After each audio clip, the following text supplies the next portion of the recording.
Hello Dogs fans, welcome to another episode of After the Dogs Roar for season 2016. Now this episode is for after round 14, and as you all know, we had no game on the weekend. In fact, the team enjoyed a nice relaxing bye weekend, a bit of a rest, but now it is time to get straight back in to the second half of the season. Before I do that though, I'm going to be giving you my thoughts on the season so far, the first half of the season, with a mid-season review before giving you my thoughts and my predictions on what I think will happen in the second half of the season. Now also coming up, I've got the 5 fan questions, the questions asked by you, the viewers. A bit of an extended edition because of course we don't have an overview of a game or anything, so I'm going to be doing a bit of an extended edition and doing more than 5 questions.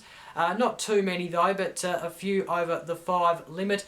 Also going to be giving you a preview to round 15 v the Swans, and also going to look towards the game against Richmond as well, because I will be away leading up to that game. I'll talk more about that at the end of the episode, but let's now get into my mid-season review for season 2016. Okay, time to get into my mid-season review. Now this is going to be a review that has certain parts and different parts to this segment.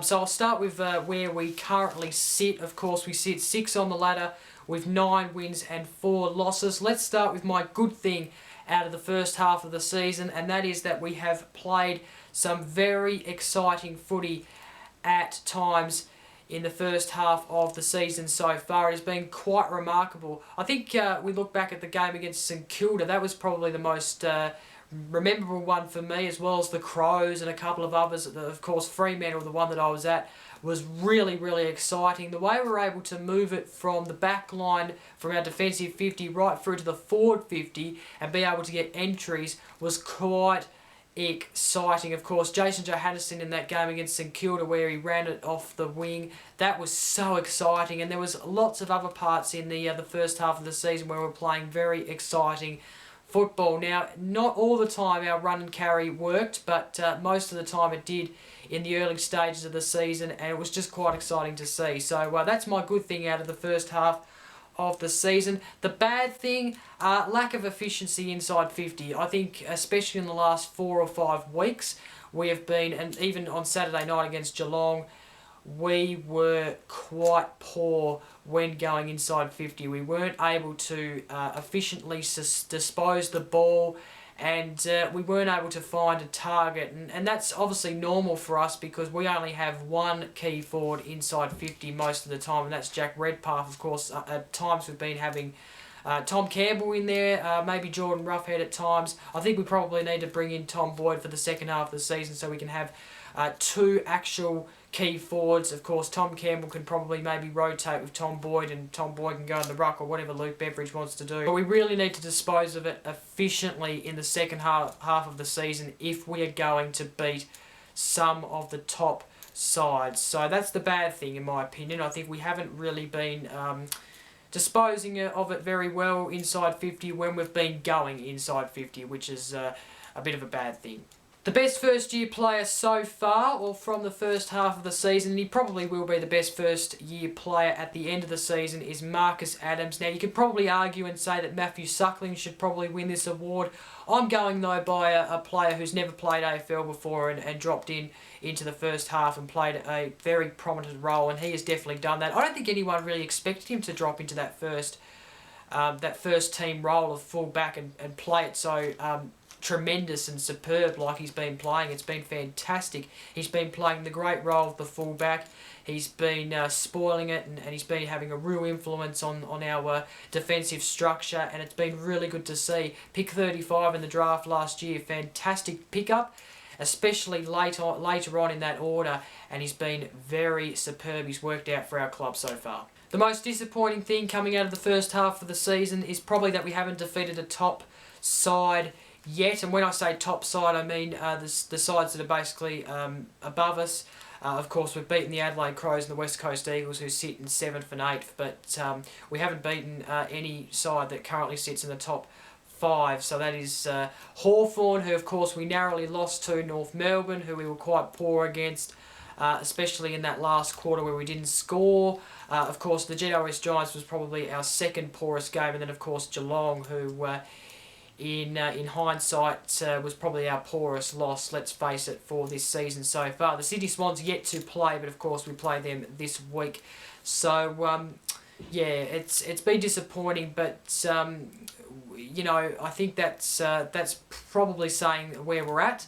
We're still developing in terms of our younger players, but we're at that stage where we could possibly push on for next season, and next season could possibly be our year. But yeah, that's been a bit of a disappointment. We have showed signs though against top sides, but we just haven't been able to beat them. The standout player so far, Lachie Hunter, by far the standout player of the first half of the season. He would lead our best and fairest, that's for sure. He would probably be in maybe the top 10 or 15 leaderboard at the moment for the Brownlow, and possibly at the end of the season, if he has a good second half, he could possibly be in the top 10 or 15 as well. He's in the top 5 for the leading disposals in the AFL so far, and he's really played a good role in the club this year. I've been really impressed with how he's gone this year. Of course, he's been an influence each and every week, maybe not each and every week, but most weeks, or 99% of the time, he's been quite a good influence. He's been getting a lot of the ball, he's been disposing of it very well, and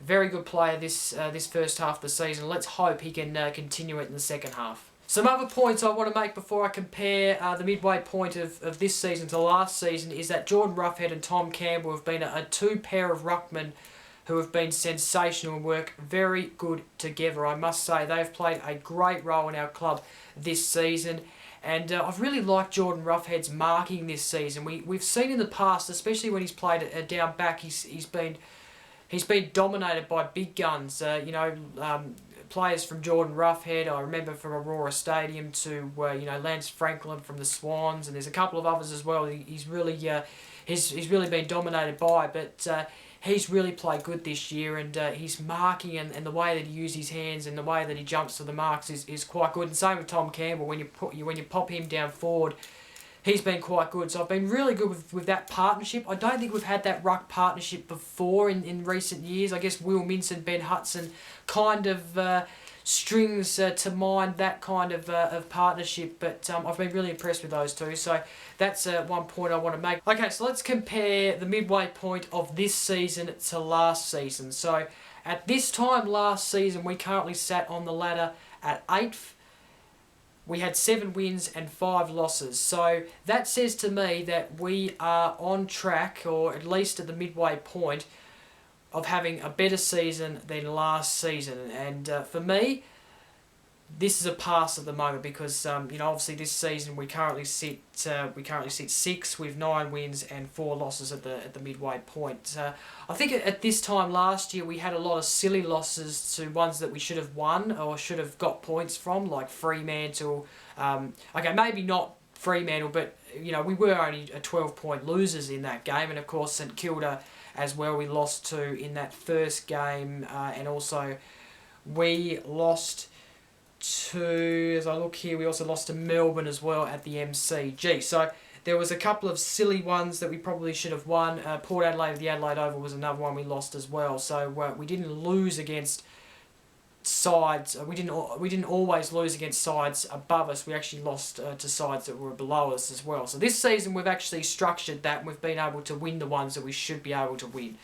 So I would say the midway point of this season has been, the first half of the season compared to the first half of last season has been better. Okay, that's the mid-season review. Time now to get into my second half of the year predictions, and we have 8 games remaining in this season. 3 of them are actually against current top 5 sides, and I actually think we will lose 2 of those 8 games, and 2 of them are actually away from home. That's just my opinion. But at the conclusion of round 23, I think that we will finish 6 on the ladder. We will have 16 wins and 6 losses, which is still better than last year, because last year we finished 6 with 4 wins and 8 losses. So we have more wins at the end of, or I'm predicting that we'll have more wins at the end of this season than last season, and we'll have slightly lower loss than what we did last year. And my prediction is that we will have a home elimination final. This is one of the massive and big predictions I've probably ever made in my life, but I think we'll have a home elimination final against North Melbourne. Yes, North Melbourne, and it could potentially be at the Etihad Stadium, because I'm going to predict that there's going to be 3 Melbourne finals in the first week of the finals. So it could be at Etihad Stadium if you put it in that perspective. However, it could be at the MCG. It most likely will be at the MCG, because they probably will have a Thursday night game, a Friday night game, and a Saturday night game, all of them at the MCG. Or if they don't want to have a Thursday night game, they'll have a Friday night game, Saturday night and Sunday game at the MCG. So it could be at the MCG. Would say it will be at the MCG, knowing the AFL, but could potentially be at Etihad Stadium. But I think it will be against North Melbourne, and that would be exciting if we were against North Melbourne in the first week of the finals. And wow, if they got kicked out in the first week of the finals, that would be unbelievable, and we would be... if we actually got past the first week of the finals, then that's already a better year than last year for me.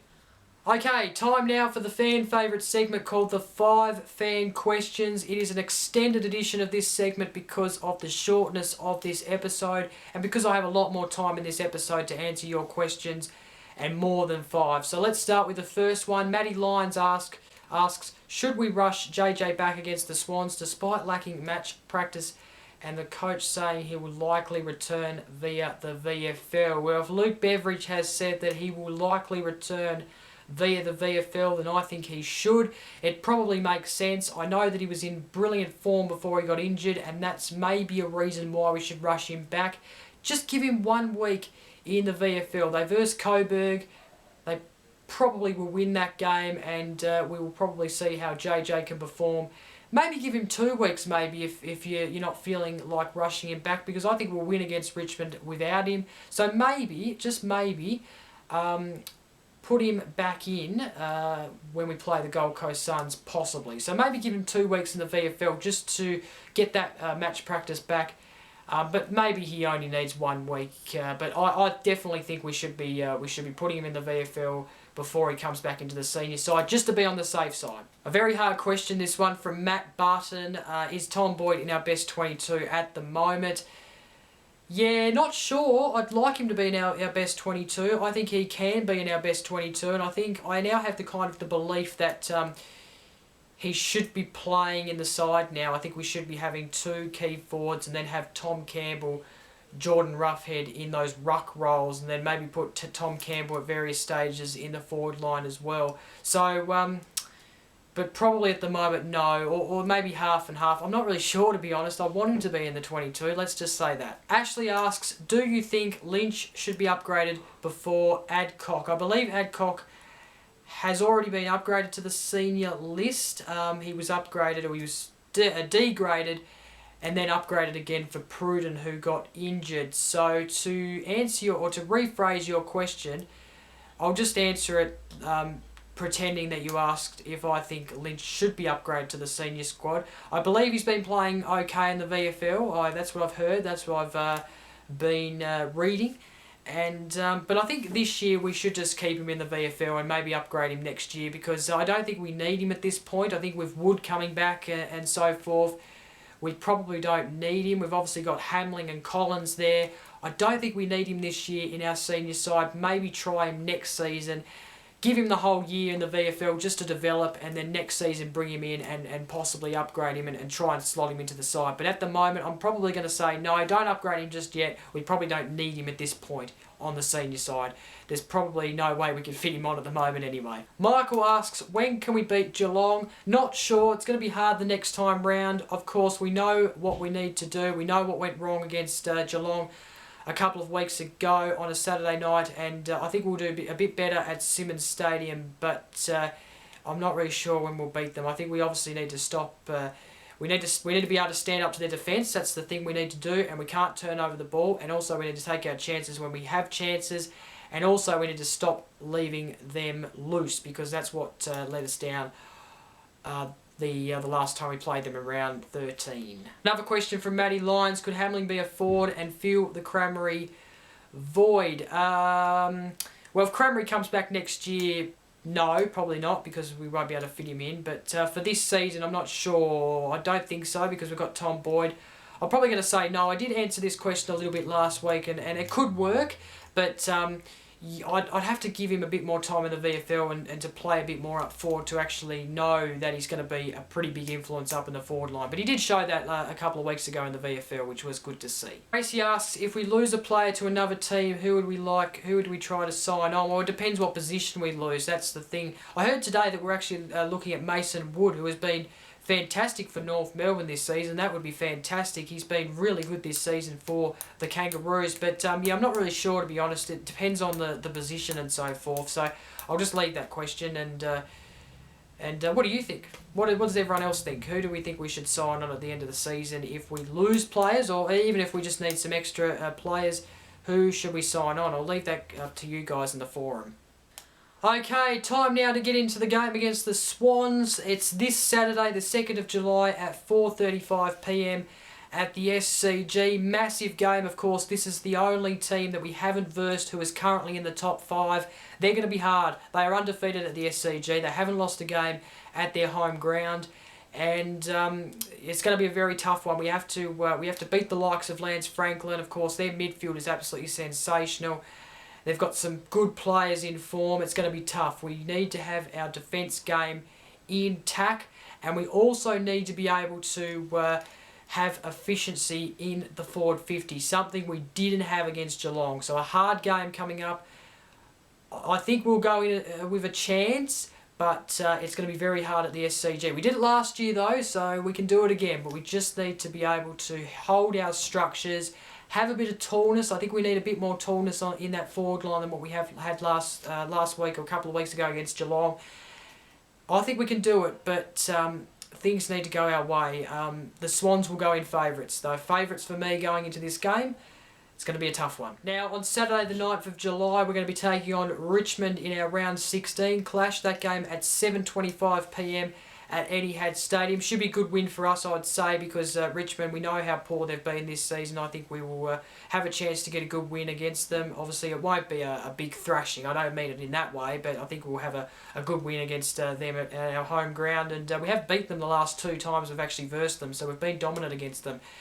And yeah, of course, that game on 7 and Fox Footy, that game is the one that I'll actually miss previewing. So I'm previewing it now.